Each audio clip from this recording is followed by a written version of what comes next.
Hey, Fitzy here, back at it again with another one. I got a few things that came in the mail for me and I figured I'd share with you guys, show off what people are sending me before we get started on the video. Don't forget to check out my merch at spring.com. It used to be called Teespring, it's called Spring now. But Fitzy's Fabrications, and pick up a shirt, you know, a hoodie, a sticker, all that helps out in the long run. But I got a few things here now I'm going to open, so I'm going to go ahead and this one looks interesting. This one's from Kurt Patterson from Liverpool in the UK. This is going to be a good one. I've got in touch with Kurt on Instagram, and he loves to have a conversation in the mornings, our time. So he done up a little package for me. And we're going to have some fun now opening this. Oh, if it was Kurt, what he had got wrapped up on. Just look at this.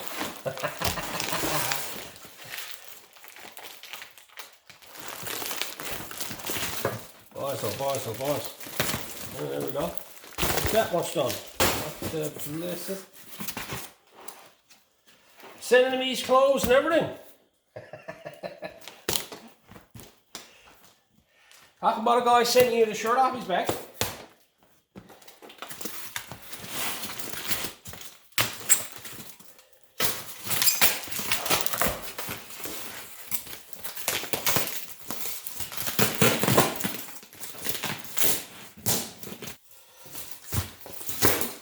You love to see me suffer, don't you, Kurt?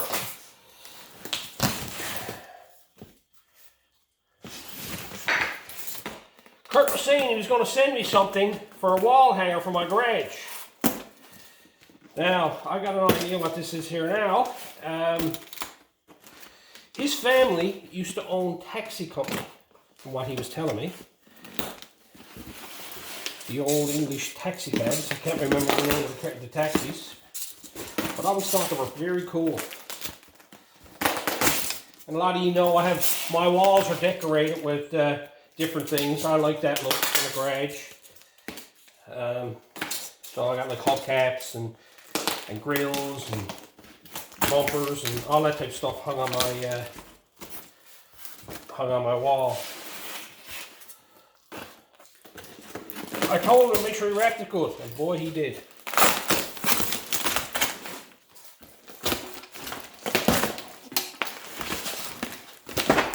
Well, look at that.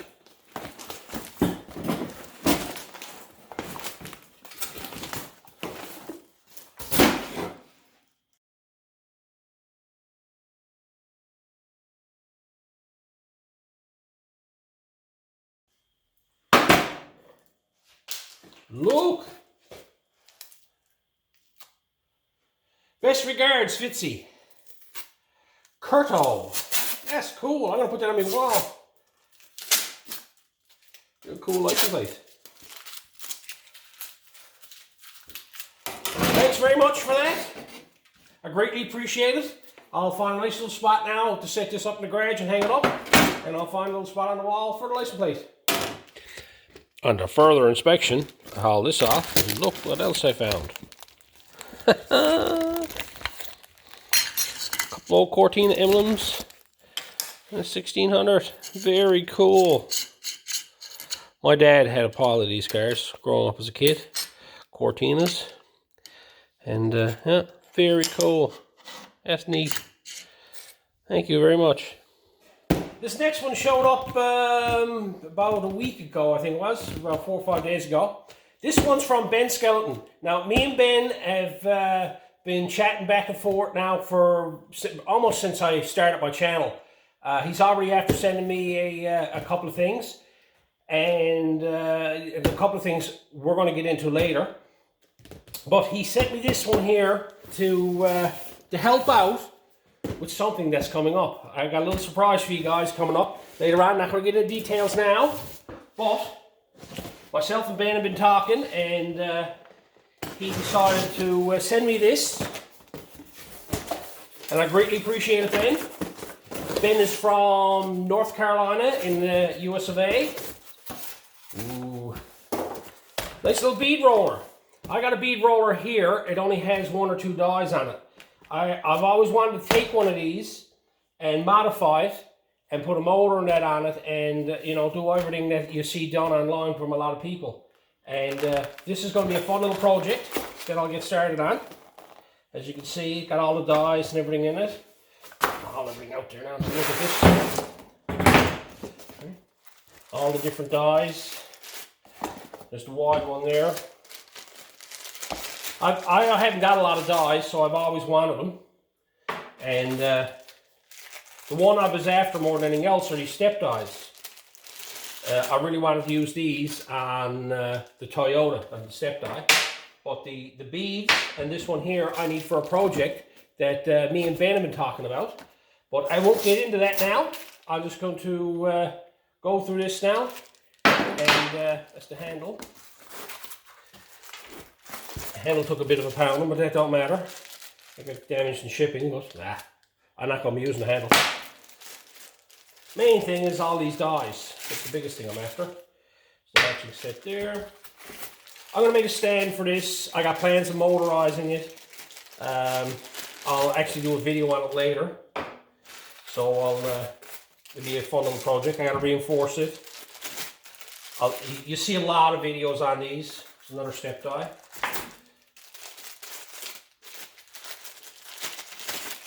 And another bead.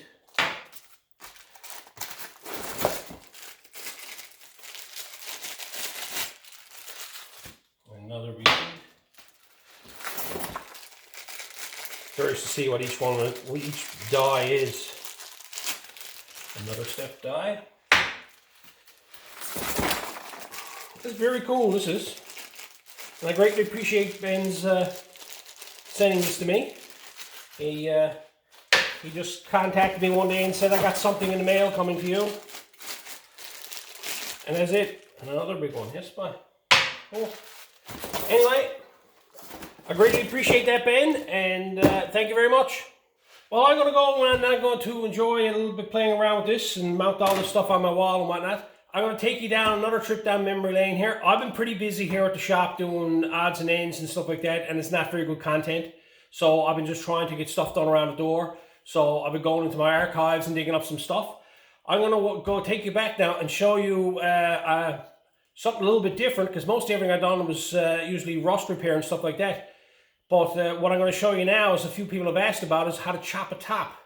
I chopped the top on a 63 Cadillac, 2-door hardtop. It was a bit different. I didn't want to do it because I never liked chopping 60s cars. But the more I researched it and designed it, I figured a way that I could make this car look good chopped.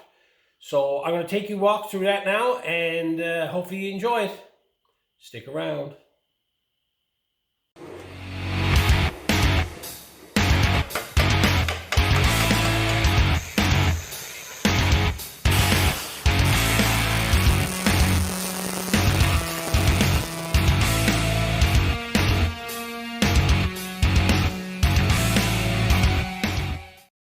All right, let's get started here now.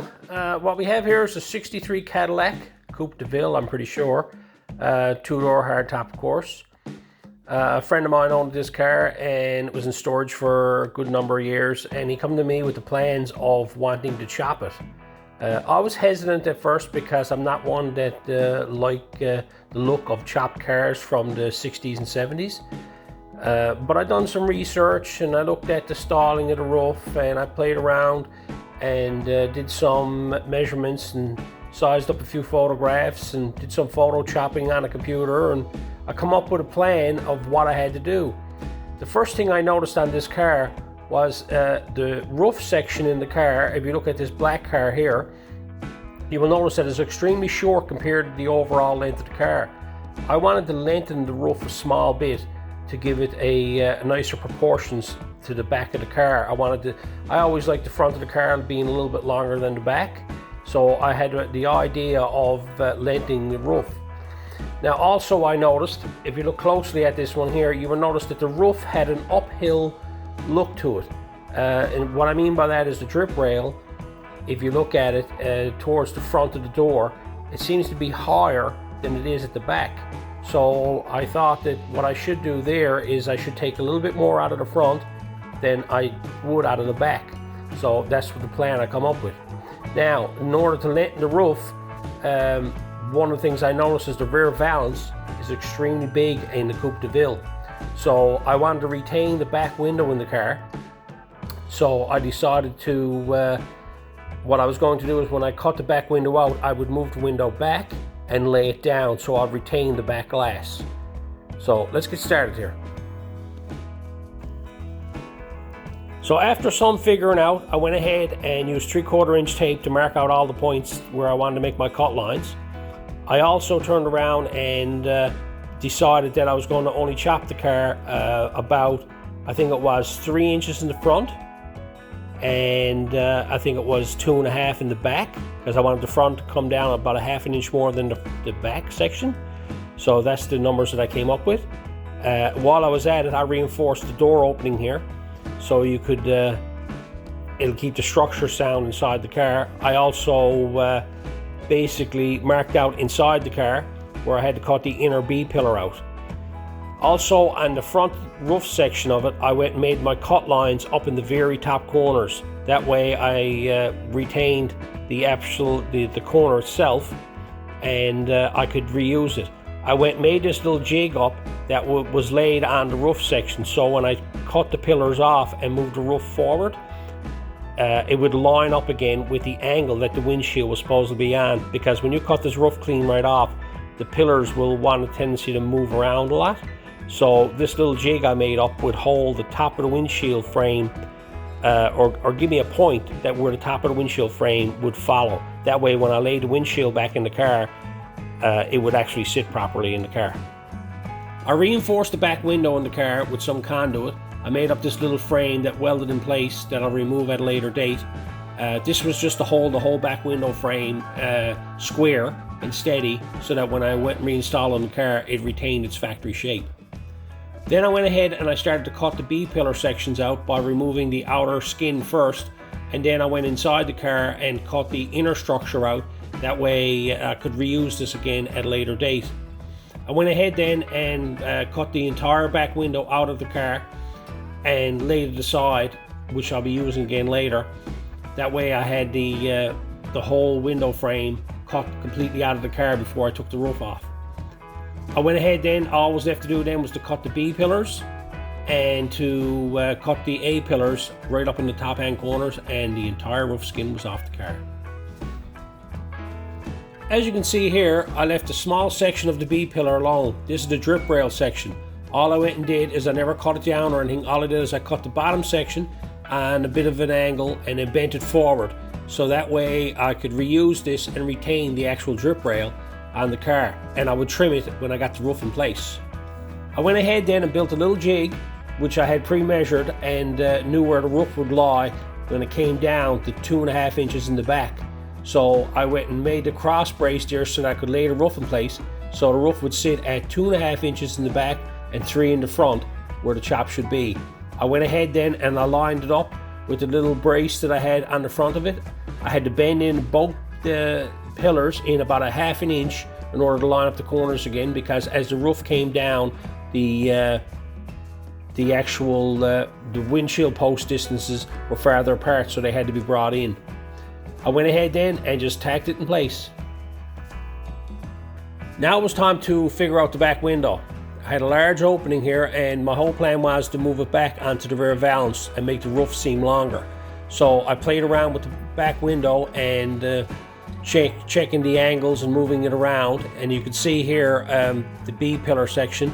All I did is I just bent it back up in place again, and it pretty well lined right up with the drip rail again. So that angle there was good, and it put a nice style on it. So I based the back window angle off of that B pillar angle. When I had it all figured out and trimmed and fit in place, I went and moved it back 2.5 inches from its factory locations. I went ahead then and tacked the window into place along the back valance, and then I started to reconstruct the 2 B pillars on the inside.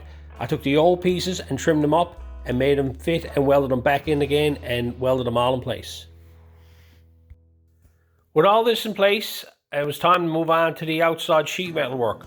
I took some 20 gauge steel and ran it through the English wheel and put a little slight crown on it, and I made up the 2 bead pillar sections, and then I went ahead and made the roof section out of 2 separate sections, which is a bit tricky because I had to run them through the English wheel so I can get it to actual flow nice with the roof, because it wasn't a flat piece going across there. It had a slight crown going out to the back window. Once I had that all tack welded in place and had everything fitted, I made up a few other small pieces in sections that I wasn't so happy with down around the base of the back window, and then I went ahead and I welded up the entire process. Now that the back was all welded up, it was time to move on to the A-pillars. I had these 2 little sections in the upper corners that had to be welded up, but before I got into that, I had to weld up the inner structure, so I had to cut a section of the corners out so I could weld up the inner section. And then all I did then is I went ahead and made up a little piece, and then I went and welded it in place and dressed it after the fact. The chop was almost completed. As you can see here, the outside looked pretty good, all done, but I still had some small sections along the back window that had to be done, and also on the bead pillar on the inside, a section had to be made up and put in there. So after I got all them done, I went ahead then and started doing the bodywork on it, filling the roof and priming it and getting it ready for paint. At one point I actually rolled it out by the door, had a good look at it. You can actually see the lines on it here. There was no front on the car, so it was hard to tell, but it come out pretty good.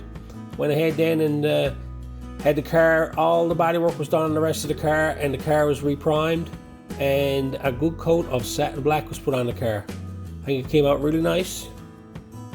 The front windshield, we cut down a factory windshield to fit in it. The side glasses were all, the door glass, the vent windows, and the quarter glasses were all custom made from laminated glass.